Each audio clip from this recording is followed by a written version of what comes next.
करंज एक पेड़ होता है, आप नहीं जानते क्योंकि आपके एरिया में नहीं होता। ये करंज का सारा पेड़ होता है बंगाल में, आसाम में, उड़ीसा में, बिहार में, झारखंड में, 5-6 राज्यों में। जो नहीं होता आप उसको छोड़ दीजिए, आप पहचान भी नहीं पाएंगे क्योंकि होता है। लेकिन मैं बता रहा हूँ सबसे अच्छा धातु नीम का, दूसरे नंबर पे बबूल का, तीसरे नंबर पे करंज का, चौथे नंबर पर एक पेड़ होता है पाकड़ का, 5वें नंबर पर जो पेड़ है वो है आपके बहुत आसपास में होने वाला आम का पेड़, तो आप सभी जानते हैं। फिर छठे नंबर पे जो सबसे अच्छा धातु है अमरूद का। अमरूद और आम के बारे में एक जानकारी दे दूं, आपके घर में आम का अगर पेड़ है या अमरूद का पेड़ है तो एक पत्ता तोड़ लीजिए, एक या आधा, और उसको चबाइए, खूब लार बन जाती है और चबाते चबाते उसका चटनी जैसा बन जाएगा। उसी चटनी से दांत घिस लीजिए, ठीक है, और फिर पानी सहित उसको पी जाइए। हाँ, गन्ने से तो बहुत दांत साफ होते हैं। तो आपको मैं बता रहा हूँ, अगर घर में आम का पेड़ है या अमरूद का पेड़ है, आधा पत्ता तोड़िए आम का या अमरूद का, मुंह में चबाइए, चटनी बन गया, दांत पे घिस लीजिए, पानी के साथ पी लीजिए। 2 फायदे एक साथ, दांत तो एकदम साफ कर ही देगा, पेट में कुछ भी गड़बड़ी नहीं आने देगा। तो आम के पत्ते से, माने आम के डंडे से भी दातुन होता है, अमरूद के भी डंडी से दातुन होता है। और दातुन वाला एक पेड़ है बहुत अच्छा, जिसको मीठा नीम कहते हैं। मीठा नीम, कड़ी पत्ता, उसका भी बहुत अच्छा दातुन होता है। कड़ी पत्ते को चबा लीजिए, फिर उसका लुक भी बनेगा चटनी, उससे दांत साफ कर लीजिए। और आखिरी पेड़ है जो दातुन के लिए यूज हो सकता है, पीपल का। पीपल और बरगद दोनों को एक ही कैटेगरी में, तो भारत देश में 10 से 12 पेड़ माने जाते हैं जिनके दातुन सबसे अच्छे हैं। और इन दातुनों के हर महीने का समय है। नीम का दातुन इस महीने में सबसे अच्छा है, बबूल का इस महीने में सबसे अच्छा है, फिर करंज का इस महीने में। वो बड़ा एक लंबा चैप्टर है, उसमें मैं नहीं जाना चाहता क्योंकि उसमें बहुत ज्यादा डिटेलिंग है। लेकिन आप इतना जरूर ध्यान रखिए कि नीम तो आपके पंजाब में होता है, बबूल आपके पंजाब में होता है, आम आपके पंजाब में होता है, अमरूद आपके पंजाब में होता है, पीपल भी आपके पास है, बरगद भी। कम से कम 6 पेड़ तो है ही दातुन करने वाले। और दंत मंजन आपके पास है। शीशम है आपके यहाँ? अगर शीशम है तो उसका भी ले सकते हैं। मौलश्री का भी दातुन होता है। मौलश्री अगर होता ठीक है तो बबूल ही हो गया। मौलश्री और शीशम अगर दोनों पेड़ आपके आसपास हैं तो ये भी दातुन में यूज होते हैं। और कोई प्रश्न? मेरे पास जो प्रश्न आए उसका उत्तर दे दिया। अब देखिए, मेडिसिन डिसीज दोनों को आप आज मत पूछिए क्योंकि इसके लिए मैंने पूरा दिन ही रखा है। 30 और 29 को मैं यही बताऊं। आज तो आप उतने प्रश्न करिए जो 4 सूत्र मैंने बताए, 4 नियम मैंने बताए, उससे जुड़े हुए, उससे रिलेटेड है।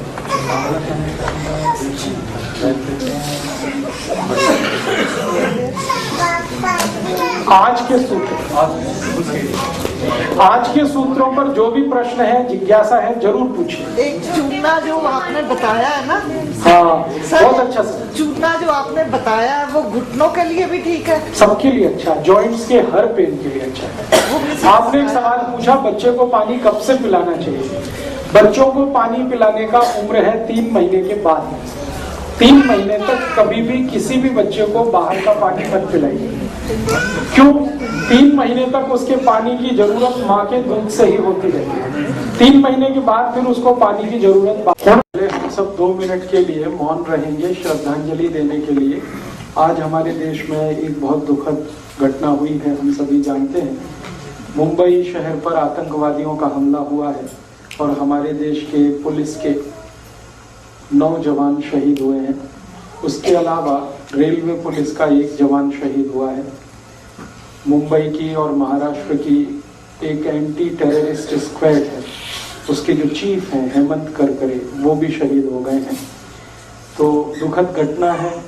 हम सब हमारे देश के उन सब नागरिकों के जिन्होंने आतंकवादियों से लड़ते हुए अपना सर्वस्व निछावर किया है, उनकी याद में, उनकी आत्मा को शांति मिले, इस दृष्टि से 2 मिनट का मौन रखेंगे। आपसे निवेदन है कि अपने स्थान पर खड़े हो जाएं और 2 मिनट के लिए हम सब आंखें बंद करके ईश्वर से प्रार्थना करें, वाहिगुरु से प्रार्थना करें कि जिनको शहादत मिली है उनकी आत्मा को शांति मिले।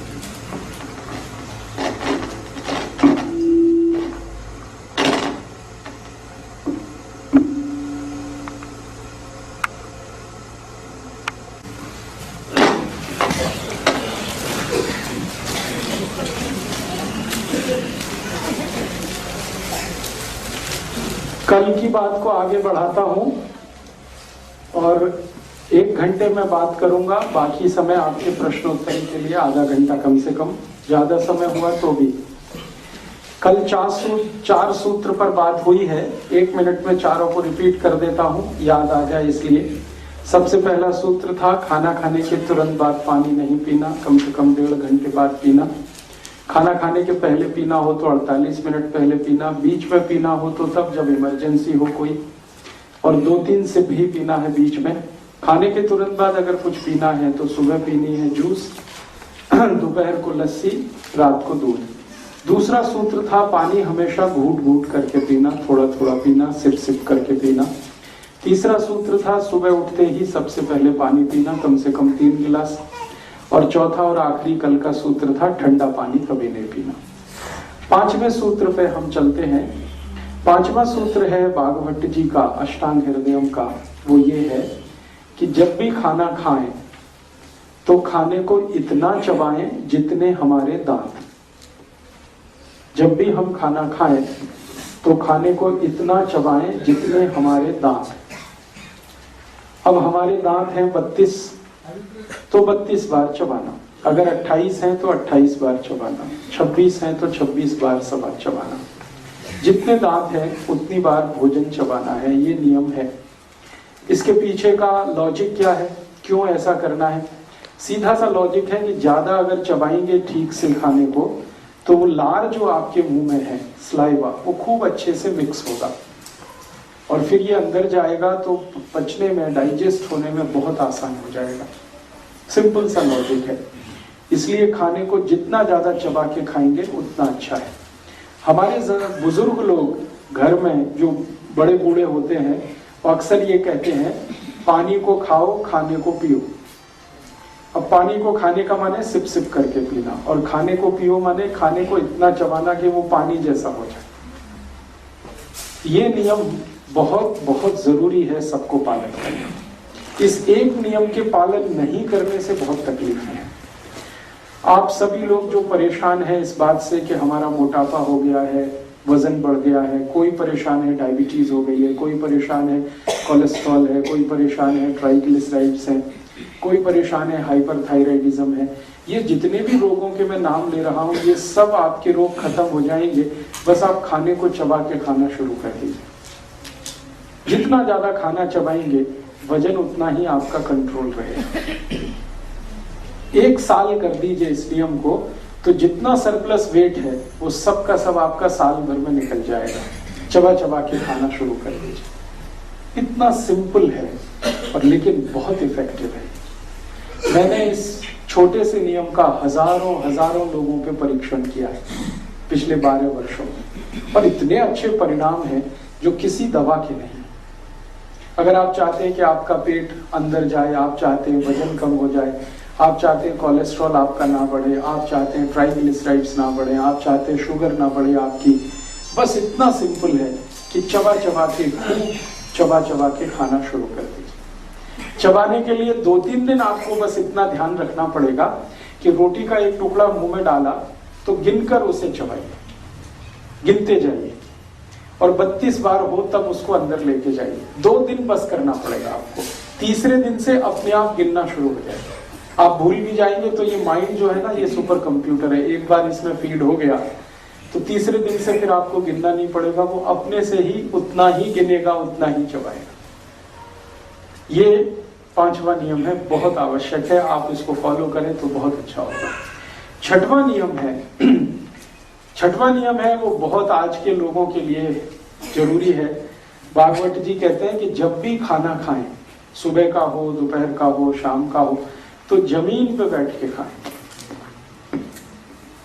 भूमि पे बैठ के खाएं। ये जो नियम है कि जब भी खाना खाएं भूमि पर बैठ के खाएं, जमीन पर बैठ के खाएं, आप तुरंत पूछेंगे इसका लॉजिक क्या? सिंपल सी बात इसमें है जो समझने की, वो ये कि हमारा जो शरीर बना है वो 2 पाए वाला है। 2 पाया माने हमारे 2 पांव हैं, और जानवरों का जो शरीर है वो 4 पांव वाला है। हम वर्टिकल हैं, ऊर्ध्वाधर हैं, और जानवर जो है सब हॉरिजॉन्टल हैं, क्षैतिज हैं। दोनों पर जो सेंटर ऑफ ग्रेविटी है वो अलग अलग है। हमारी जो पृथ्वी